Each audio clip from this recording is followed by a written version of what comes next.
jump in that chat area, ask us questions, give us feedback, thoughts, ideas, and we'll try to follow along with that and keep connected there as well. Well, I think we'll go ahead and get started. We have the rock stars here with us already, and so we'll jump into it, and as more people come in, we'll bring them along. So thanks again for joining us. My name is Ben, and again, I'm the self-efficacy curator at A.M.P.ed, all about trying to create trainings and programs for amazing youth workers like yourselves that help build their competency and their joy and their excitement for what they do. And I have my good friend Rich with me. Rich, you want to introduce yourself? Yes. So my actual name is Richie, and I don't say that to a lot of people, but that's how I roll this morning. So, and then Hostetler. So my last name is really good if you need to like clear your throat in the morning, because it's H-O-C-H, so it can be like Hostetler.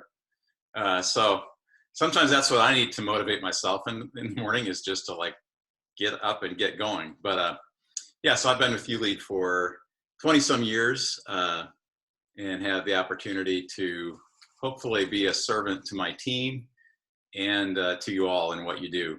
Now, I was just thinking this morning, Ben, that because we're talking about the grunt work of motivation today, and I thought about what it feels like some mornings even to get up and put one foot in front of the other, and maybe how hard that is to think about, like even showing up for like a webinar.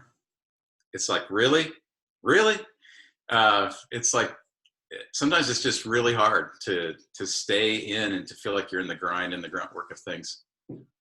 Yeah, it is. And so we thank you for you giving some of your time to join us here. And as always, we always love to see you share your screen in our Brady Bunch kind of boxes here, if that feels comfortable. If not, no problem. But we're excited to have you join us again for this second session of Get Amped.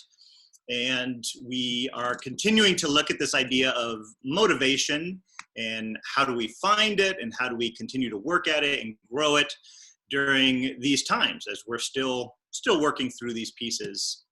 So real quickly again, our hopes, our plans are that we're going to discover a little bit about motivation and some of the science that goes with it. And hopefully you have some chance to build some of those life skills to continue to develop those mindsets.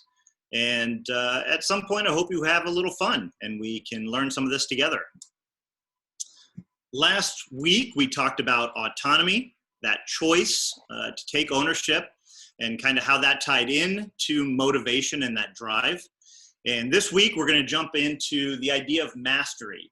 And it's the desire to get better and better, and really to do that at something that we find valuable or that's important to us.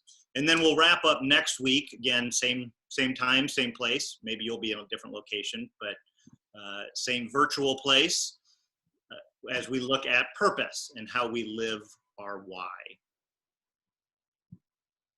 So to start off, and you can unmute yourself for this if you want to use your voice, or you can throw your thoughts down in the chat section. What is something that makes work a grind for you? Or what burns you out? What is it that's rough? And again, there's a safe space where we won't hold anything against you, as you may be sitting in a room with some coworkers or a boss, but yeah, what is that thing that makes work tough or a grind?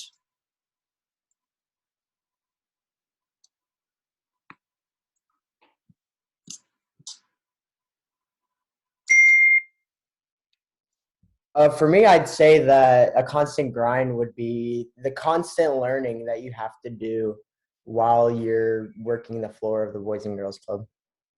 Sure. Yeah. Thanks for sharing, Leslie. That's awesome. Jessica talks about the lack of funds.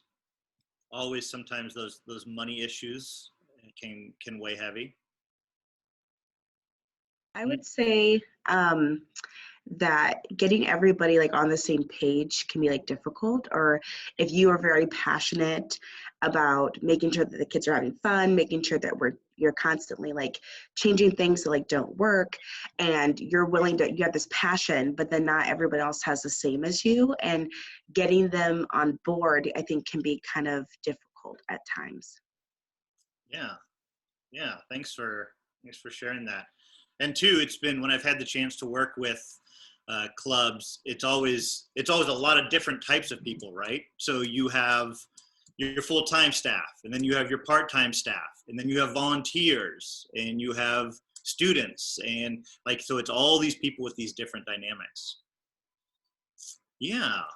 And being short-staffed, and who is there even to have to work through those issues with.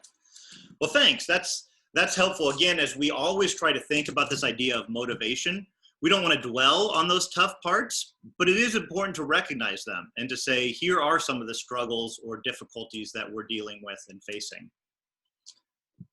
Rich, you want to kind of lead us in this? Yeah, perhaps some of you have been with us before, and we've shown this amazing piece of artwork that I curated on our whiteboard at our office. You can see the lovely, if you look at it, you can see the silhouette of me in the background and our beautiful lighting in our office here. But so this is meant to be some type of a mountain scene with a base camp there. They're cooking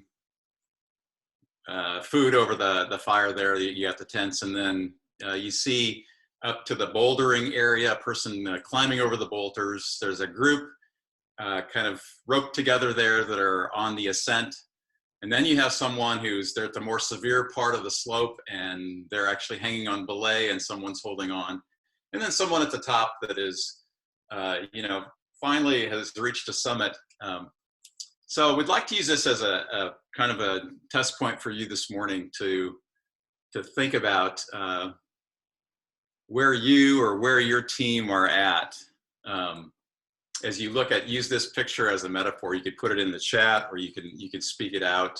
What part of this scene, would you? Rich, let's go ahead and use the annotate for this. So, yes. So on the bottom of your screen, or where you kind of hover to show like your mute or some of those pieces, there should be a little pencil, I believe, that says annotate. Am I close on that, or does my screen look different? If not, if you go up to the top where it says you are viewing Ban ULEAD screen, it's like a little green bar at the top of your Zoom screen. Next to it, there's a view options drop down. And there should be an annotate in that drop down menu if you don't have a pencil. Let's go with Aubrey's instructions, because I'm guessing those are right. So on that annotate, there should be hopefully maybe a spot for like a stamp. You see, is a stamp option one? Okay, so if you click those, you can use the stamp. There's hearts, you can use the star. You could use the text and write your initials, but go ahead and kind of put a star or a heart, arrow. I like the arrow. Nice. Question mark, no idea where I'm at. Yeah, I like that one too. And yeah, drop your thoughts about where you are at. Nice. So yeah, looking like we have people all over the place, but kind of a whole range of people kind of in between the campsite, the home base, and the end goal, for maybe a lot of different reasons too. But I think this is important to recognize as we look at this motivation for ourselves, but as we talk about that idea that we're working with a whole team, either offering support or receiving support, and to recognize that even though I may feel like I'm at my peak, like things are going great, I'm motivated, I'm driven, somebody else on my team may be in that boulder field.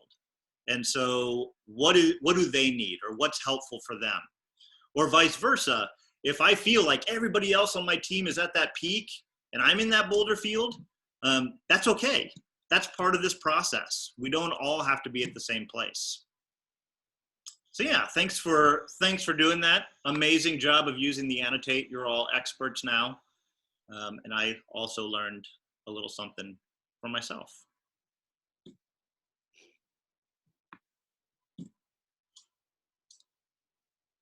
Rich, you want to give us these 5 factors? Yeah, we're gonna keep moving on. It'd be fun to like hang out more and to talk through like why did you put yourself where you were on that last picture. Yeah, so the research definitely talks about some main reasons. This can be related to burnout, but I think it's also just related to all the stress that we feel and how we perceive things are going at work. So for some of these things, as we go through them, it's like, yeah, that's not me, or maybe that's me, or maybe at one point I've been like that. Like even as you look at that mountain picture and being at different points, you know, for me, it's like, I might have a day when I feel like I've made the summit, like things have, like the challenges, even though they've been great, it's like, yeah, but something really great was accomplished. And then, you know, circumstances happen and stress happens at work or whatever, and then you feel like you're not even out of the base camp. Like you need to start back at the boulder field again. Like that's normal.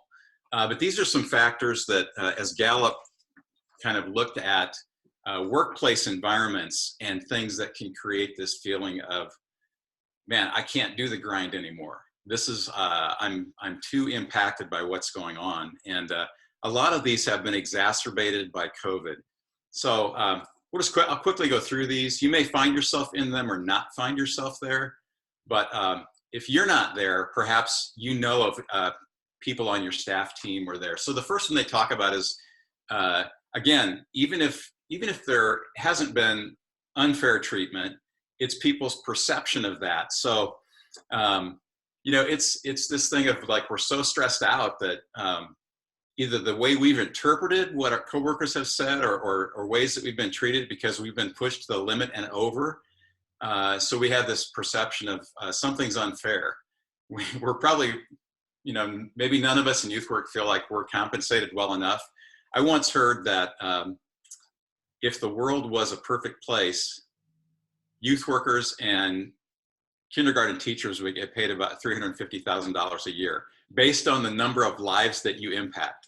So you can use that with your staff. I mean, see what that does for the salary and wage scale. But just recognizing the importance of the work that you do, and sometimes when these things happen, when things are said, or comments go off in the workplace, it can really impact trust, and that can lead to the feeling of burnout. So that's number one of what they discovered. Second one was, you guys talked about this actually in the chat. It's like, there's too many hats to wear. There's too many things to do. And one thing they've kind of termed this as like mental quicksand. You just feel overwhelmed. And then that affects your performance. You're spread too thin. And it's like, okay, well, that's a reality. Like we are spread too thin. So how do we try to manage these workloads? And I had one of these moments actually on Monday. This was before work. I was trying to get ready to do something, and there were too many things spiraling in my head, and I just had that moment of like a freeze, like a brain freeze. I don't know if you've been there, but it's not a fun place to be. It's you can't hang out there long and feel like you're really engaged. The third one they talk about is the lack of clarity in your role. You know, I think something you guys brought up in chat is just all these different hats you have to wear in youth work. Sometimes it's like, you know, if I could just do 3 of these things instead of 10 of these things that I'm being asked to do, it would really be helpful. And so maybe sometimes even in youth work, it's not so much lack of role clarity, but just that your role is so comprehensive of what you're trying to do. So only 60% of workers can strongly agree that they know what's expected of them. Perhaps in the work that we do is we kind of know what's expected, but what's expected is so huge. I don't know, Ben, I had this image of trying to lead a whole group of children across a busy intersection. And there's like 20 of them and one of you. And you're being asked to do that safely, keep them all together in a group and traverse and get them over to the other side, right?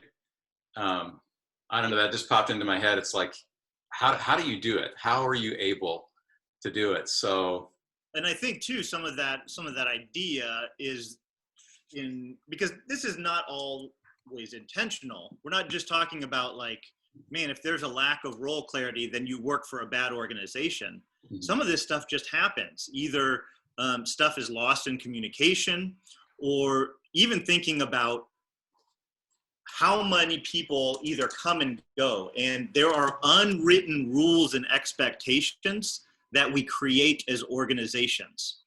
So if you've been working at a club for several years, you might have learned to just do things, even though it's not on your job description, even though you don't talk about it in the morning meeting. It's just an expectation that it has to get done, and so I do it. And if somebody new comes into that position and they don't have that written down anywhere, or they haven't been trained to do that, and then all of a sudden there's this confusion of like, well, you're supposed to do it. Well, I don't do it because that's not part of my job.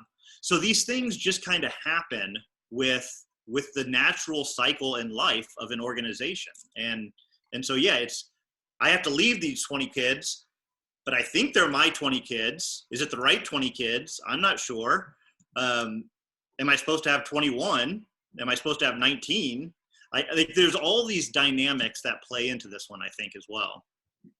I had a conversation a week ago with somebody who said someone left and now they're hiring 3 people to replace their position. So maybe sometimes you guys feel that way. It's like, man, if there were 2 more of me, this would be a little bit easier to handle. So just to recognize you guys got a lot of stuff going on. And that can be a factor of why you might feel the weight of trying to do all that you're doing. A fourth thing that the Gallup research brought out is this thing of support. And this is like, intuitive, or it's like, it makes sense. Like, what do we need in terms of support from our peers or from managers?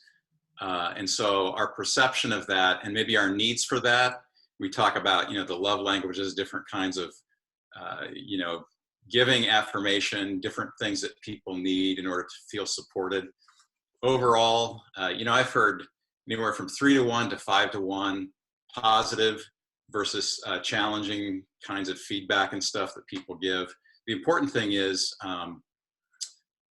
what is it called? There was a term for that. It's like positive sentiment override. If there's not enough positives to override the challenges, whatever that takes for people in your culture, this can be interpreted as lack of support. Like I might feel like I'm really encouraging, but what other people need is different from what I perceive that I am giving. So think about this on your team. Not everybody's unique. You're unique and your team members are unique.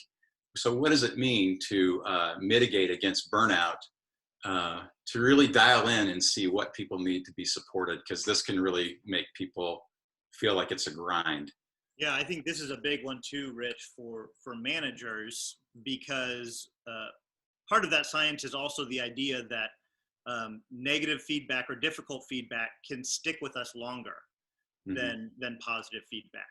So even though as a manager you may say, man, I felt like I just praised you for something, for them, that was, even if it was that day, will feel like it was days, hours, months ago, because of how much stuff, how much chaos, which you all know, happens on a daily basis. And so even if you feel like I try to give my support, I think, Rich, what you're kind of alluding to is give more. Go overboard if you need to, and then run the risk of them saying, whoa, okay, let's tone it down a notch. Rather than them feeling like, I never get affirmed, I never get supported in my role and my job. Yeah, or it can even be like just asking people, if you get into the habit, and it's not too cheesy, of asking people like, hey, what do you need to feel supported, or what, trying to get at and helping them. Sometimes people don't know, and it might help them to verbalize it and articulate it. It's like, hey, this is really helpful for me, or this helps me when it gets tough and hard. There's a fifth factor that the Gallup research brought out. And again, this kind of relates to the overload. It's this unreasonable time pressure. So this is when deadlines become something that are just seem like unmanageable. So it kind of, you feel like it sets you up for failure.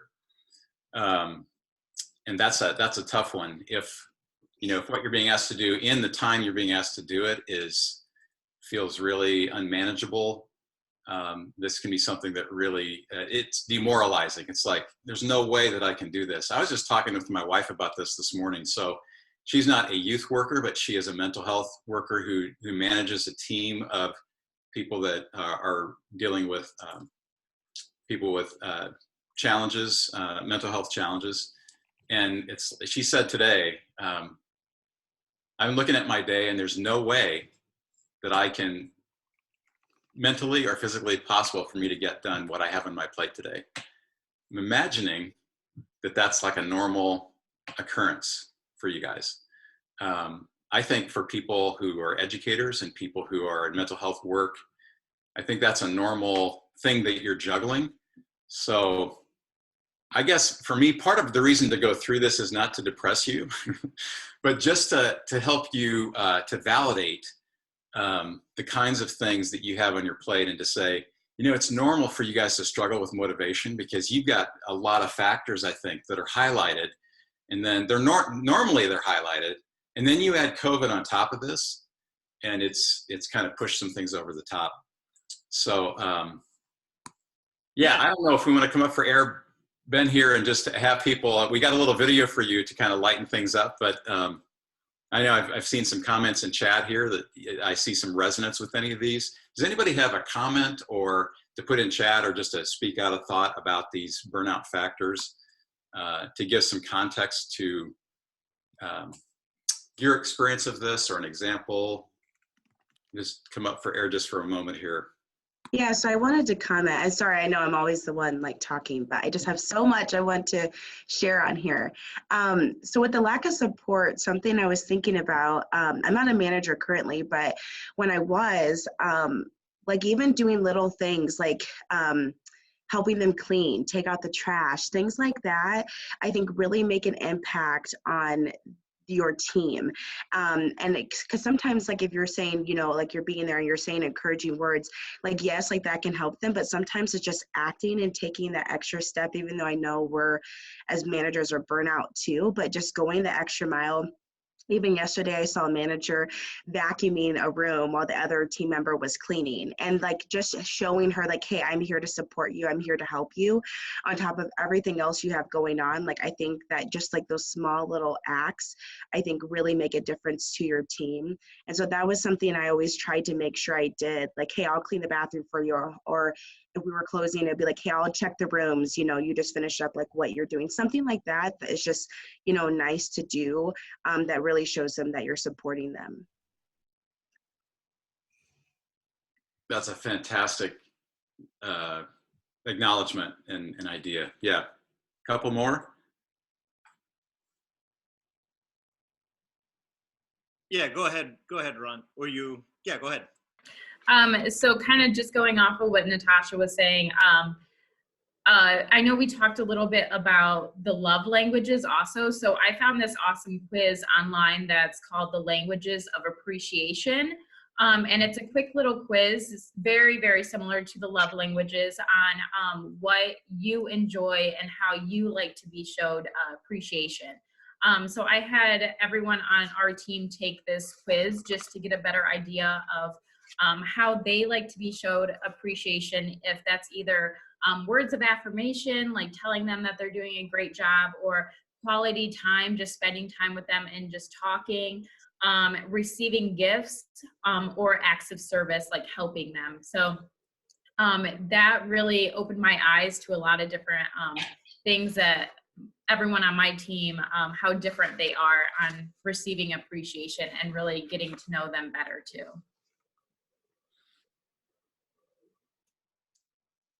That's really cool. Rhonda, do you have, I don't know if you could put the link to that in chat, or we can look that up and put that in chat. Those are the kinds of resources I think that we can resource one another. I really appreciate. Yeah, I've not heard of that one, but that sounds like a great thing. Again, and this all definitely relates to motivation. Gifts, Rich. Gifts for me.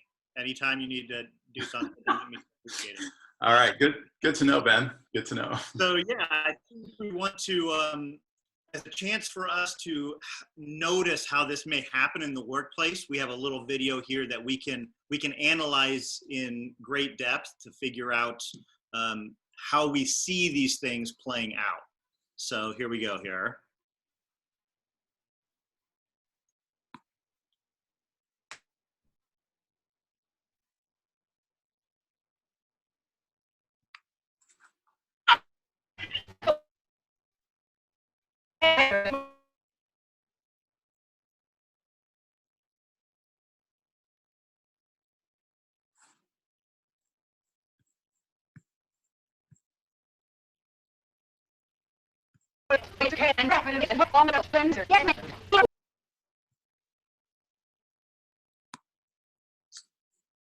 Doesn't seem to want to be playing, does it?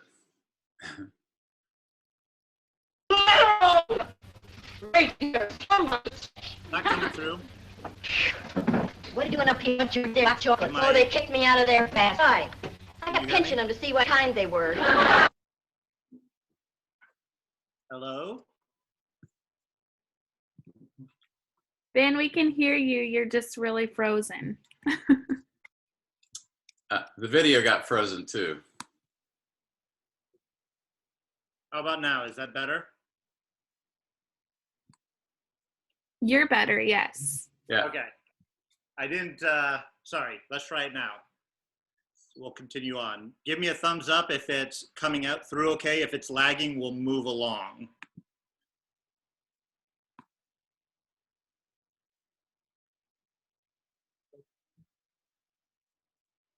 Department. Yes, ma'am. Now, the candy will pass by All on right. this conveyor belt and continue Sorry into about the that. next room where the girls will pack We'll it. move on.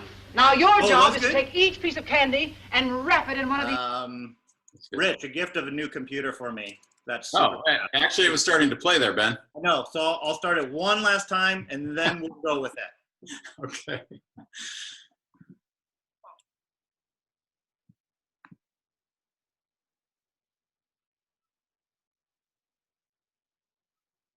Okay, well.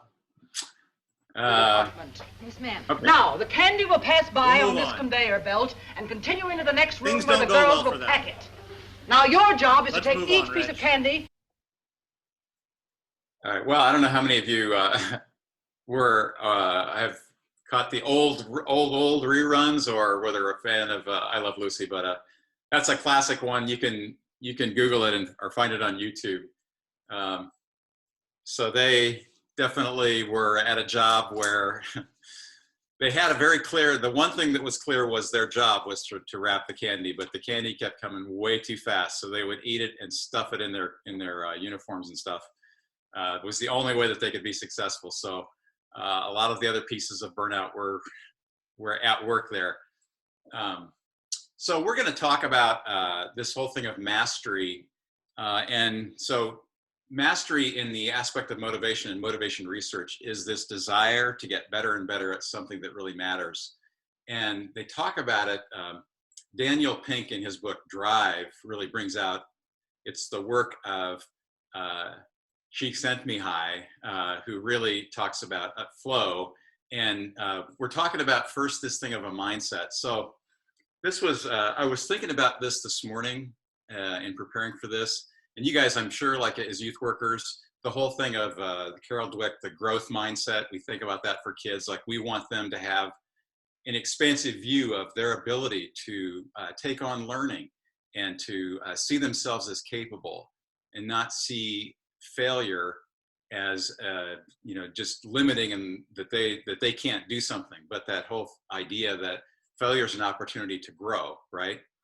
And sometimes this is a term we borrowed from somebody else, but sometimes I think it's hard for us to eat the bread that we're baking for other people. And what I mean by that is we as youth workers think we want to try to help kids have a growth mindset. the first thing I'd like to talk about with this aspect of mastery is, what about our mindset? And what has COVID done to our mindset? As you look at these two heads that kind of represent the fixed mindset, I just want to read off a couple things from the fixed mindset. When I'm frustrated, I give up. Feedback and criticism are personal. I want to stick to what I know. Or in the growth mindset, side is, my effort and attitude determine my abilities. Feedback is constructive. I like to try new things. I think the thing that I want to bring out with this today is, sometimes I think we see this as, either or. We're either always a growth mindset or always a fixed mindset. I think one of the things for me that COVID has brought out is, I can go from 0 to 60 even from the morning of a day to the afternoon of a day. Like, I can, for certain things, have growth mindset, but and I love to be creative and do new things and be open to new things.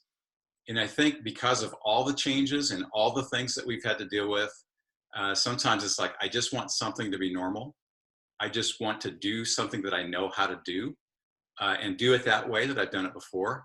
And so to recognize, maybe it's more like a continuum, and it's important not only for us to think about how we're helping kids get this mindset and keep it or move in that direction, but what does it mean for us to have a mindset that is continues to be open to growth, because we've had to adjust to so many different things.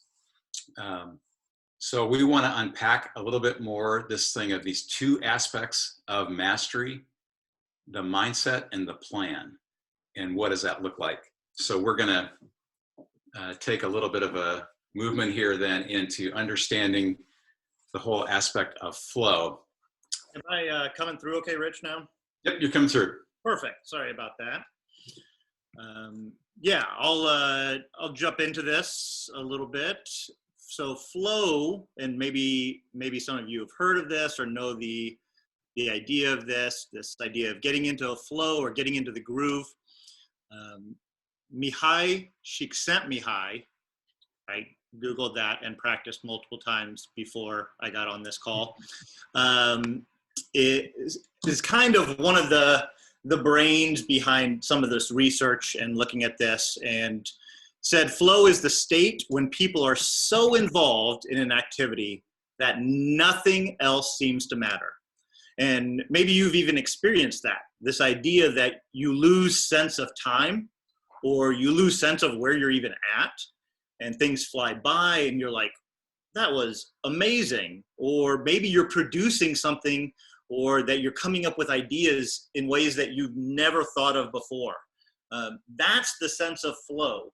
It's this idea that things are just coming so naturally, and you feel like there's nothing that you couldn't do in that moment. Oftentimes we think about that in terms of sporting events. So when we talk about sports players as being in the zone and nothing can throw them off, but this is for anybody in any kind of profession. So artists, musicians, youth workers, in what you do, can find and experience a flow. This is kind of a sense of when your motivation becomes intrinsic. So intrinsic motivation is when the actual act of doing something becomes its own reward. And so your desire to do it isn't for an external reward, it's for the sake of to continue doing it. So that's a little bit of how this flow works. And I think for him, a lot of his study came out of this idea of the zone or this flow that he noticed happening with artists. And when they would kind of get into this space, I think even this idea of having a muse is something that's so deeply intrinsic that the actual production becomes great in value. Yeah, Ben, he did some painting himself. And I think part of it was he discovered that actually the creative act, he found himself loving that as much as, or sometimes even more than what he actually produced on the canvas. And it made him like intrigued or interested. It's like, what is this about? Like I'm like loving this so much what I'm doing. Like that is motivating, just the act of doing it, and not just the finished product. So yeah, we kind of have this model here that breaks it down a little bit. And again, it's this important reminder that there's all kinds of stages. So on the, what is that? Which one's the X? Up and down, left and right. Thank you. The horizontal is the X. Wonderful. It's been a couple years. So that X, that horizontal, is that perceived skill level. So what is your skill and ability? And then the Y, the vertical, is the level of challenge that an act takes. So if the job, if the role is not challenging at all, and you have no skill or interest in it, that's where apathy lives. You're pretty apathetic to the whole thing. You don't care about it, you're not good at it, no big deal. And then you can kind of see the higher the challenge gets, if you stay in that low level of skill, that's where you start moving towards anxiety. So if there's a task or something you need to do that's really high level and you have no skill in it, that's what makes us anxious and nervous. Or the opposite way, if something is not challenging at all, but we have a high engagement or a high skill level, part of that is relaxation. So mindfulness, maybe even this idea of yoga, except yoga for me is super hard. So depending on what type of things you're doing, moves you along that spectrum. And then in that top right quadrant area is where you experience this flow. So what we're looking at is flow is when you have a high level of skill or you have a high level of engagement with a high level challenge activity. Does that make sense? And I think with this too, we don't just live in flow. Like that's a moment. So it's a space and time that we can experience, but the expectation isn't that we always are in a state of flow. Yeah, riding that wave, that different pieces and different experiences, that's a great way to talk about it and look at it. I would say, Ben, I would say that it's true. I mean, it's probably unrealistic to think like we can always be in flow, but part of what we'll be discovering as we move along today is we can create conditions that keep us, if you look at that, so if you would draw a straight, like a horizontal line through up to flow, we can create spaces where we're more in that zone. Like our boat is tracking in that direction. So in the wake of that boat, we're moving on either side of that toward creating conditions where we feel like we can get into that. And there's some specific ways that we can do that. It doesn't just happen spontaneously. I mean, sometimes it happens spontaneously. We just find ourselves there. But this is about intentionality. I think it's part of it. It's like the self-awareness. It's like, yeah, I can find myself different points at that worry, or I can find myself, at relaxation or boredom, whatever, or I can find myself being like excited and into something. But there are things that we can do to create conditions to be there more often, or to find ourselves in that stream. So yeah, I think too, has anybody seen the movie Soul, the Disney movie Soul yet? If you subscribe to the Disney Plus subscription, there's a dozen you can always subscribe to at this point in the game, but it's currently on the subscription platform Disney, and it's a very intriguing movie that addresses some of this idea, this state of flow and being in this space that really helps you experience an activity in a new and deep way. So Rich, do you, have a way for us to think about this? Yeah, so I don't know, maybe this will feel like some weirdness. We're trying to get into flow. We're trying to think about flow. So this might feel like some kind of attempt to get into some Zen here this morning.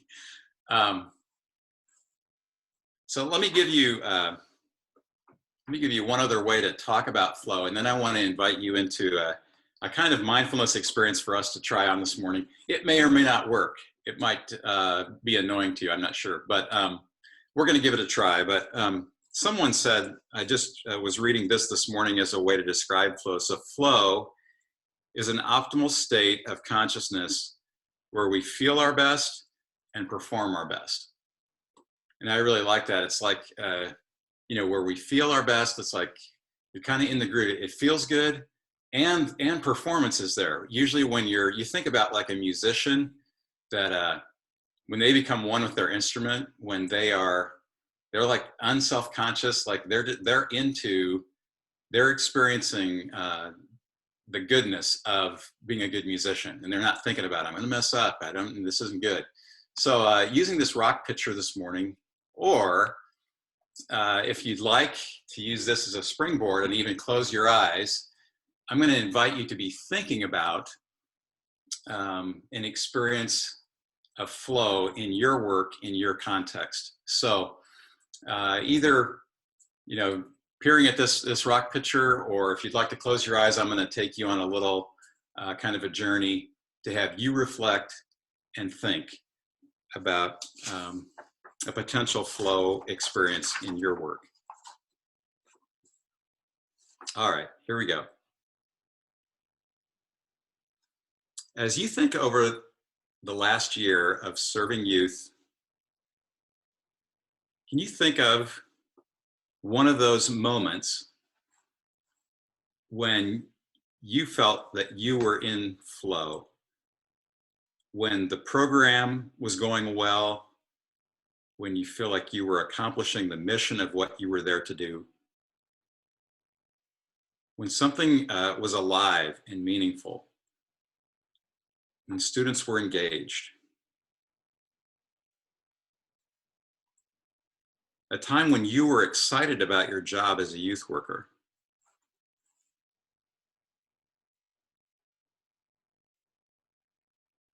What moment comes to mind?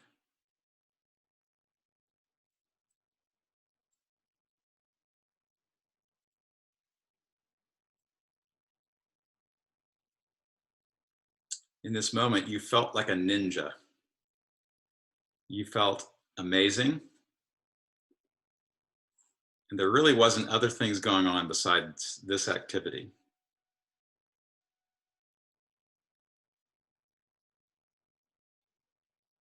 Where were you? What were you doing?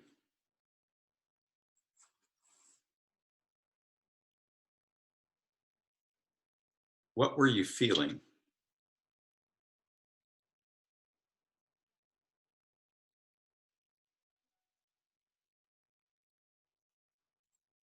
What caused this sense of being in the zone or in the flow?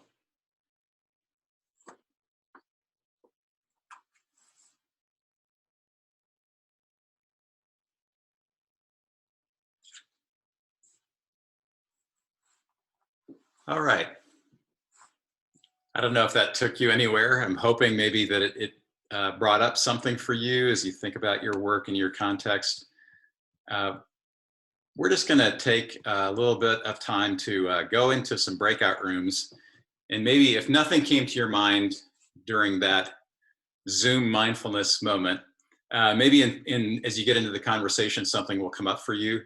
Here are a few questions that were some that I had mentioned toward the end of that reflection experience. So if you think of a time for you that's like, I was in the groove, I was in flow, these are some questions maybe to frame as you talk with others in your room. Think about what was going on, what made it a peak experience. Were you doing something to contribute to that, or was it things going on around you? And just to share with each other, maybe identifying a moment like that, and what was that like?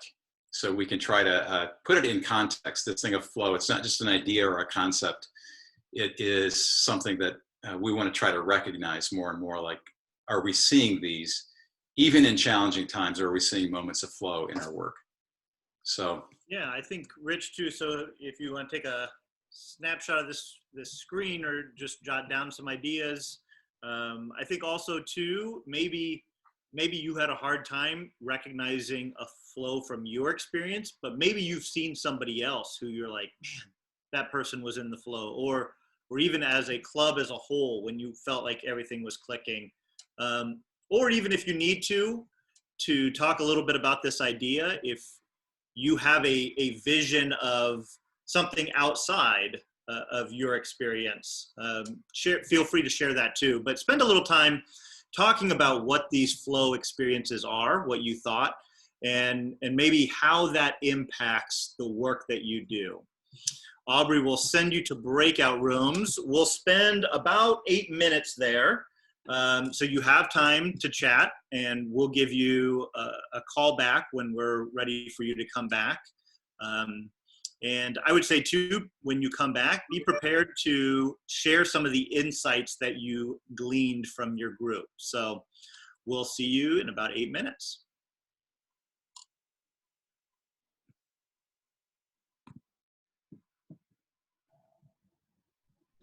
I think we got one room using their full 30 seconds. There they come. There they come. That's the chatty group. Welcome back. Yeah, I think we would love to just hear kind of a little bit about maybe what was shared, what you heard.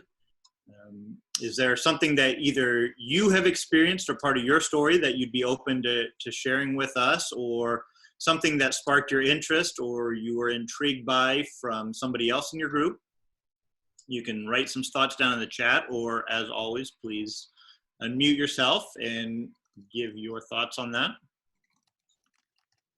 I'm not going to share, but I want to invite Rhonda and or Alyssa to share because they had some really good things to say that paint the picture of flow and give it context. So in our group, we just talked about how the flow can look different for everyone, and even with different age groups as well. So I gave a couple examples with working with teens and working with younger kids, the first through third graders. So when I feel like I'm most in my flow with the teens is really interacting with them and connecting with them through communication and building relationships. And it just comes really naturally and easy for me. So it's more of a relaxed time just to be myself. But for the younger kids, I feel like I'm most in my flow when I'm planning activities for them to be engaging with each other and to having fun and to be learning stuff as they're doing these activities. So it's not the interaction that I get with working with the younger kids, but it's more that I know that it's going to be rewarding to them because they're going to have so much fun doing it compared to working with the teens. That interaction really gets me in the flow. So.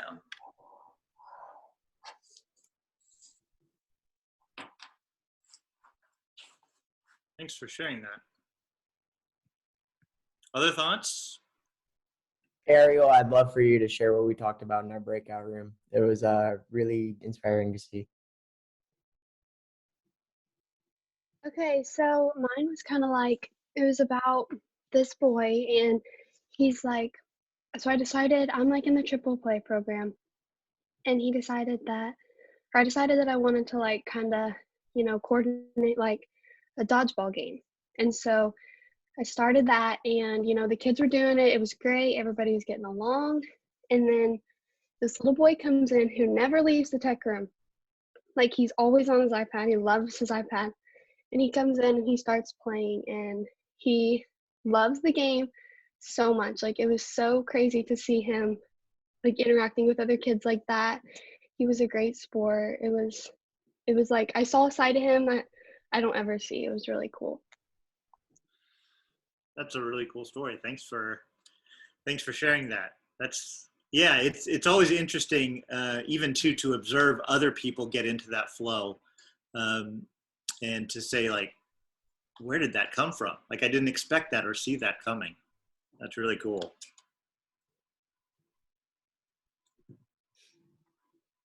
Any other thoughts? If not, that's fine. But I think your stories help us think through and experience how this happens within your context and where you work.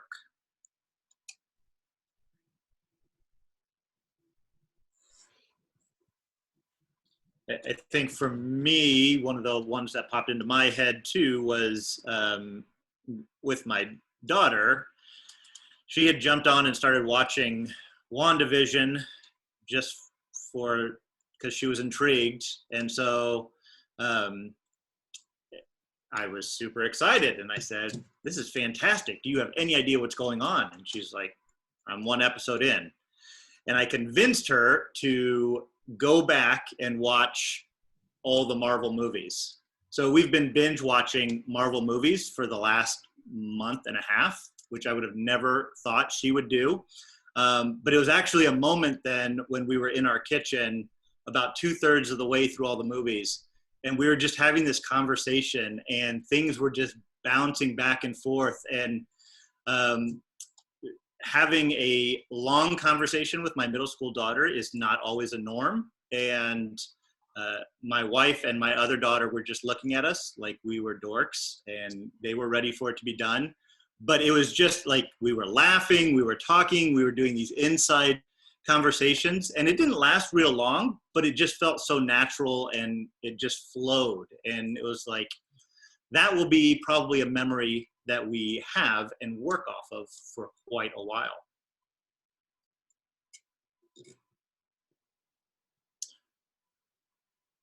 I think, you know, to be intentional to talk about these things, I think part of that's the thing that's really important. So we're gonna get into, Aubrey just posted something in our chat here, that we're gonna get into this whole idea of, these are, like, you could call them Kairos moments, or they just happen. It's wonderful when they happen. And even as you talked about, Ben, like, so you set up some conditions that helped to create that, because your conditions were, hey, let's go back and watch these Marvel movies. So we can do things, and it doesn't always mean it's going to go that way or happen, but we can create conditions and environment where flow happens more often, or creates the possibility for that, right? For us or for the kids that we're serving. So if we're talking about, at the beginning, we talked about the burnout factor. We talked about all the things that you guys are up against in doing your job as youth workers. So there's the mindset that we have to have is, hey, this is sweat work. This is hard. It makes the job is hard. So having the growth mindset is the one piece. It's like, I'm going to keep doing this because I know how important it is. That's my mindset. I'm going to grow. I'm going to learn the things I need to learn, because a lot is at stake for the lives of these kids. But a thing that keeps our motivation going is when we can find and identify those moments of flow. And that's where we can keep the fire alive in us, you know, so that the fire inside doesn't become a pile of ashes. Like we keep stoking it, we keep putting wood on it. It's the way that we do that. So the sheet that was posted goes through some ideas from the research of Michael Csikszentmihalyi, of talking about what are some things that we can do to create more opportunities to experience flow. Yeah, I think this is like what you were saying, Rich, earlier. This is that plan. This is the things that you can do to either build that in yourself or create opportunities and spaces where others might experience that as well. Yep. Yeah. So it goes more in depth than with the sheet that Aubrey posted there. But so this whole thing of setting a goal, what he talks about is really like micro goals. So I don't know if you guys are tennis fans at all. Right now is basketball season, so maybe that would be a better example. But so you talk about, if using the tennis example, take one of the top players, you know, Nadal or Djokovic or one of those players. If you even watch them play, a thing that sets them apart, I mean, those three guys have won, I don't know, 90% of the majors for the past, I don't know how many years. And they have set micro goals. If you think about like you want to serve like an ace, and they have their ritual and routine in the way that they toss the ball. So a micro goal would be, I'm going to toss the ball at a perfect location over my shoulder so that I'm set up to hit the ace serve. A micro goal is taking whatever goal you have and breaking it down into this one thing that I'm going to do really, really well. So that's what he's talking about in the goal setting piece. It's like, can you have degrees of focus? So if you have an area like a student engagement, can you break that down into, hey, for the first 3 minutes, I'm going to share my passion in such a way that I'm not just going to get kids' attention, but I'm going to get them caught up in something. So can you break things down into smaller segments? That's the first thing that he's talking about, like getting a little bit more clear. A second one is this becoming immersed, so allowing yourself to get caught up in an activity. I heard this in our breakout room when Rhonda was talking about how she comes alive in flow in the connection with teens. Like it is definitely intrinsic motivation. Like there's a hum or a buzz in the relationship, like you just connect and you become immersed in that conversation. You become a part of what is happening there. And even though you have all these other things that are lined out for you to do, all these other hats to wear, right now, you're so immersed that you're just wearing that one hat. You're saying, I know I got 30 hats to wear today, but right now, I'm wearing one. And this is what I'm going to focus on. So again, the micro goal, becoming immersed in the activity. Rich, there was, it was interesting. There was a game produced, it's been a little while now, maybe 15 years ago. It was a video game produced by a student who was doing their thesis in kind of some of this idea on flow and how you just get involved or so engaged and immersed. And so he created this whole game called Flow, F-L-O-W. And it was all about creating the game so that it would just suck you in. And so there was, like, one of the things that they talked about that he did was there were no harsh punishments for anything. If you didn't do well in a part, it would just kind of go back a phase. Like you were growing this sea creature and you would just kind of get a little smaller or you'd get bigger. And I played it a little bit and it sucked you in and you just felt like you were just going along. And so having that freedom, like you said, to become immersed in something, probably not for 8 hours. You should probably return to reality at some point. But letting yourself go and letting yourself find some freedom and focusing on one thing in a day and age when we are so engaged with multitasking. So Wesley, you said you've played this, so that's been your experience too. You would advocate for this game? Yeah, it's quite interesting. I couldn't find it. It was online a while ago. I think they've switched it up, but yeah, I encourage you to check it out if you can find it. So then the third is talking about being present. So this is really in what Rich was leading us in, that activity, that mindfulness activity earlier, is how do we notice when we're at this place? How do we notice when we're experiencing these moments of flow? Because it's the noticing that will then help drive future actions and saying, okay, I'm present here and I'm paying attention to what is going on. I'm eliminating external distractions, but I'm also recognizing what I'm doing to be in this flow.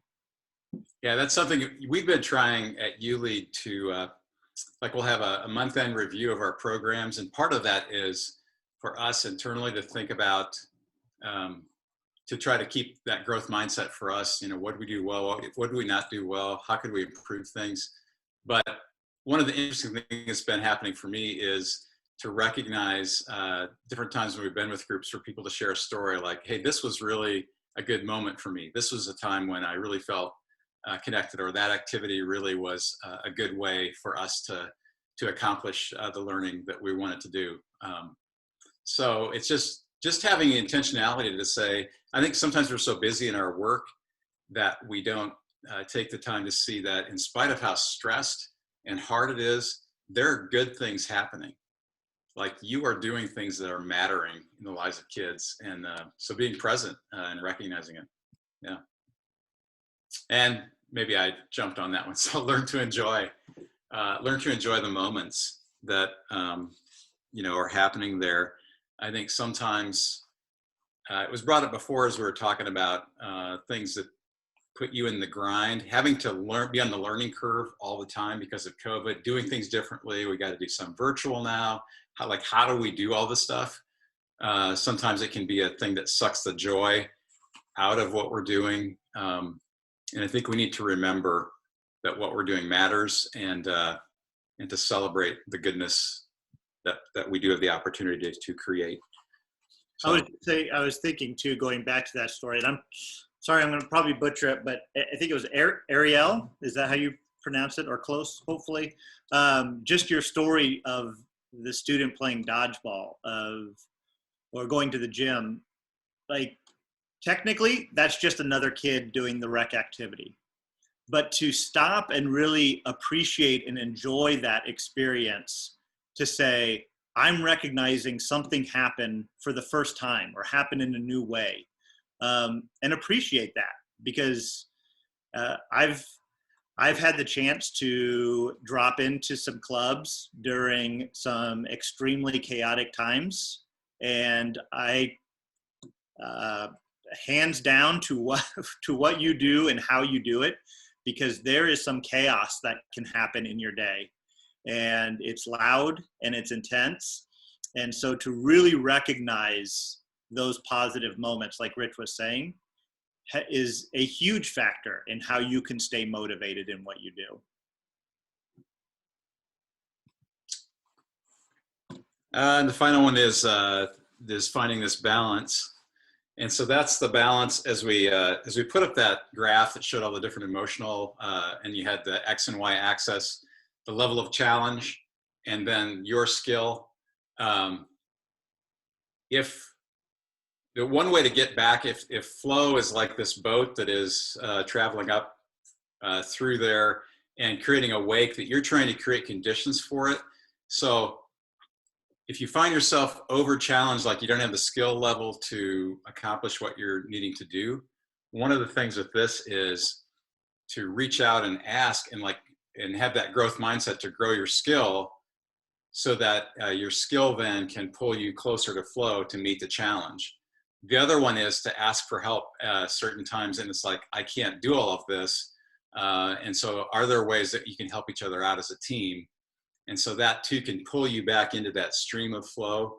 So these aren't easy things, or it's not like a prescription to always have you in a state of nirvana and just always dialed in. But there are ways to try to work at moving yourself when you find yourself either boredom or disengaged or overwhelmed, to get back into that space. And I think there too, there's a difference, there's a separation between being in the flow and being obsessed with something. Mm-hmm. So as we talk about, you have some of your agency, you have some of the activity in creating these moments of flow, but be careful that it doesn't go towards almost this obsession to say, well, I can only experience flow in this way, at this moment, at this time, and I'm going to do everything I can just to get to that moment.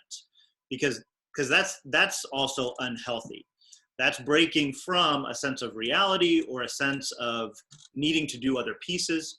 So it's finding that balance to say, I'm striving to find flow and I'm creating opportunities for flow. And I'm also recognizing that it's not the only thing that I need to experience or have in life. And so there are times when we have to do some activities that are maybe a little boring, or it's the checklist that we have to do on a regular basis. So it's finding that balance within that as well. So Sheikh Sidmihai said this, I think it's kind of helpful. Flow is not simply a matter of letting go or passively accepting things as they are. Flow is an active state that is completely within the control of a person. So we can't control the circumstances, but we can control our ability to look at balance, to do these kinds of things, to set micro goals, to be caught up in moments. We can be a part of being present and doing these things to help create the conditions and possibility that we can move toward states like that. I would be intrigued. I think, Aubrey, you have a quick poll here. So if you can pull that up, I would be interested in knowing, of these 5, these setting goals, becoming immersed, being present, learning to enjoy, finding the balance, which one of these 5 do you find you can align with? Or which one of these seems like something that you could totally grasp and jump in on? Does that poll pop up for others? And then I'll rely on you or Rich or Aubrey to share some of the reflections that are coming in.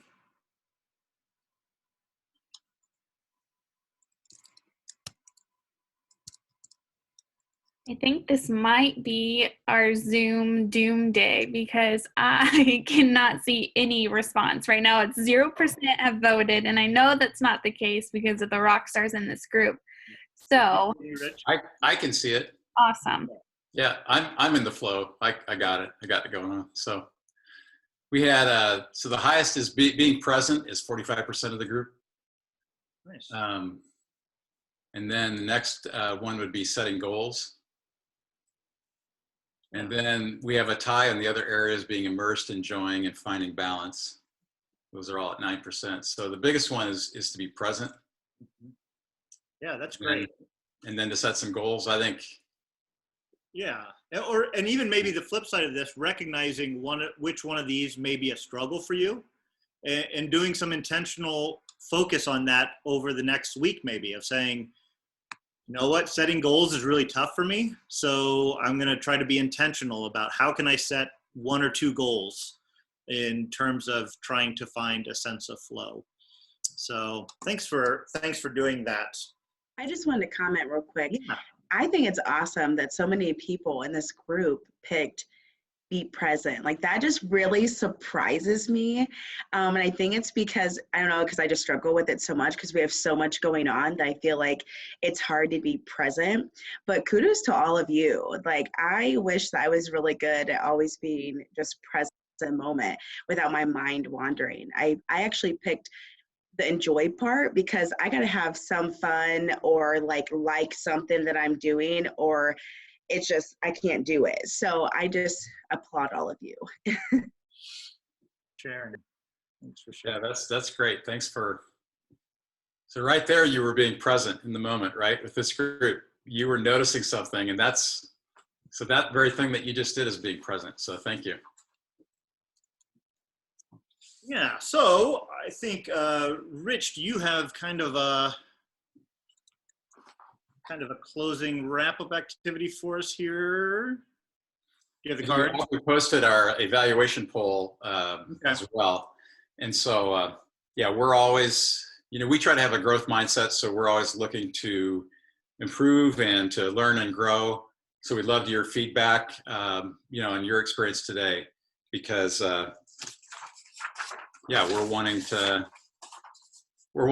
have flow ourselves to experience that and to know that we're hitting the mark. So we'd love to have your feedback to the questions on this little poll that we have here. And then I would say too, we have a little bit of time here. Maybe we were so in the flow today, just flew by. But are there questions about this idea of mastery and finding that flow and that drive in terms of motivation? Does this make sense? Do you have questions about how some of this looks, or is there anything you would like to touch on?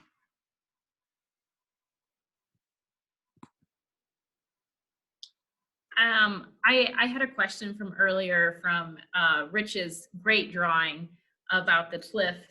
So I kind of noticed that everyone at my club put a stamp next to the person dangling off the cliff. So how can we how can we, if we feel like we're in that situation, help pull each other up if we feel like we're also dangling?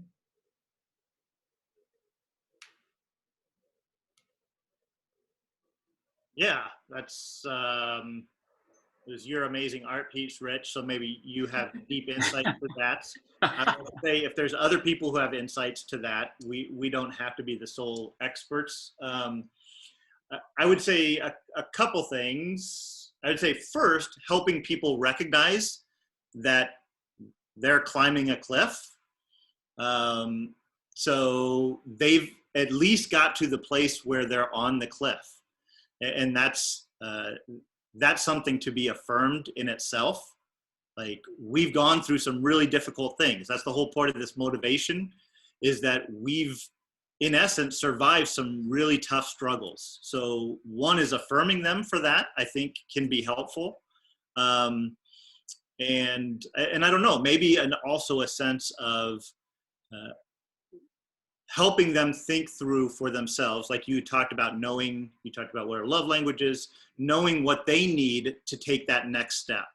So we actually run some high ropes course stuff. So maybe that's the next iteration of these 90-minute sessions, is we all bring you out to put you on a 40-foot wall.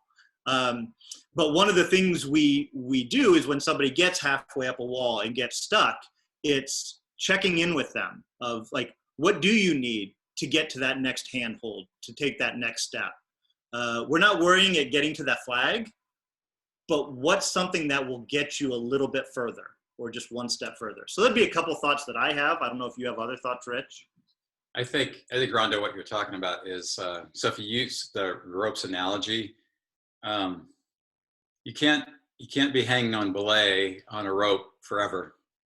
So part of it is the acknowledgement of it, and then part of it is really having some work around what are things under your control or things not under your control. Like, what are some things that need to change, or whatever, support structures, or the way that you're doing things or something. I think those are really some opportunities to, because once you recognize it, it's like, it's not realistic to keep hanging there all the time. Sometime you got to get up over the ledge. And so it's getting really, really honest about, and really strategic about, are there some things that fundamentally we need to think about or be able to do some things differently, so that we know we're going to be hanging sometimes over the ledge, but we can't just be there forever, right? So that I think is another level of strategy and planning. I'm really digging this metaphor. So I would also add to that, sometimes the best way forward is taking a step back first. So whether it's climbing, or even whether we think about that quicksand mentality earlier that we talked about, the more we struggle, or the more that we fight to constantly just move forward, sometimes that puts us in a worse spot. So maybe it's a matter of coming and saying, hey, how do we just take a step back? What do we need to do to relax, calm down, reevaluate things so that we can start again? And so part of that goes to that process of saying, you have to get over the ledge, but maybe it means climbing down a little bit, or getting back to base camp to take a rest before you start the process again. Those would be just, I think, some thoughts that we have. But yeah, fantastic question.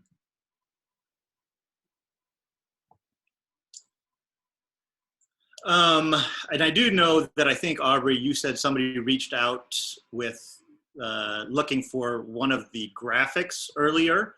I think it's that flow chart.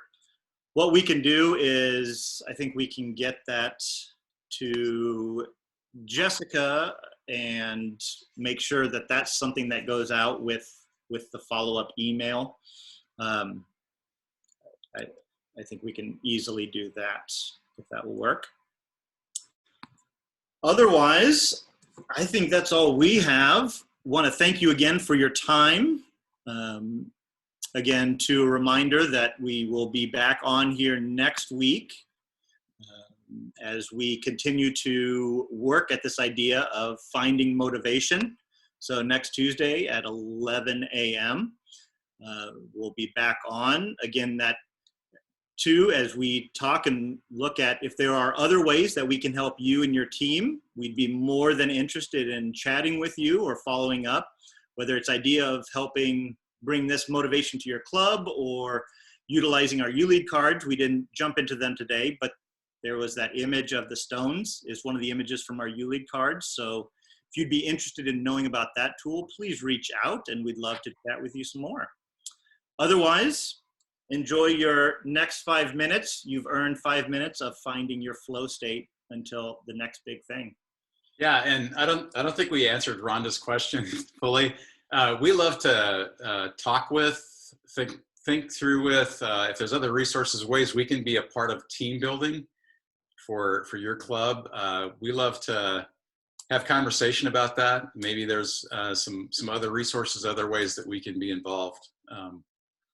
So here at the end, Ben, I don't think we ever introduced Aubrey, really. She's been here, but I don't think we introduced her at the beginning. So that probably didn't put her in a state of flow today to not be introduced and a part of this session. Thank you, Aubrey, for all of your background work.